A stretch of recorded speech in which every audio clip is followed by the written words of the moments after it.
यान मारलं, यान मारलं, यान मारलं असं आपण म्हणतो.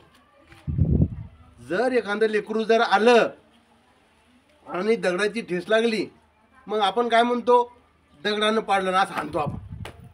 मग त्या लेकराला असं समजतंय की आपण पडलो नाही, आपल्याला दगडानं पाडलंय असं लेकराला समजतंय. ही चूक होती आपली. वास्तविक पाहता आपण लेकरं घडवायच्या मागं असतो आणि लेकराला समजायला पाहिजेत, लेकराला सांगायला गेलं पाहिजेत की बाबा बरोबर चाल, इथं तुला दगडानं ठेस लागली तर तू पडला, हे लेकराला आपण सांगतच नाही. आपण काय करतो, धरतो आणि दगडानं पाडलं, दगडानं पाडलं, दगडानं पाडलं असं म्हणतो. मग त्या लेकराचा भ्रम होतो, मी तर चांगल्या रस्त्याने येत होतो आणि मला या दगडानं पाडलं, मला लागलं.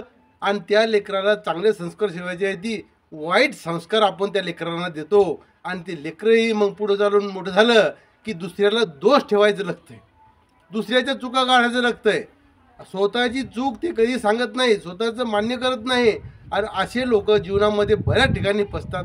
म्हणून तुम्हाला सांगतो की तुमच्या घरातल्या लेकरायला, छोट्या छोट्या लेकरायला जर शिकवायचं जर असं तर चांगलं शिकवा, रस्त्यानं चालायचं शिकवा, दगडांना ठेस लागला असं शिकवा, या दगड आणू नका शिकवा, इथं बसू नका शिकवा. आपण चांगले संस्कार राहिले तर मजेच काय होतं, लेकराला चांगले संस्कार पडतात आणि शाळेचं वळणही सुद्धा चांगलं लागतंय. तुम्हाला हा व्हिडिओ जर चांगला वाटला असेल मित्र हो तर शेअर करा, सबस्क्राईब करा. कारण प्रत्येकाच्या घरी लेकरं असतात. त्याबद्दल तुम्हाला काय वाटते तर कमेंट करून मात्र नक्की सांगा. धन्यवाद मित्र.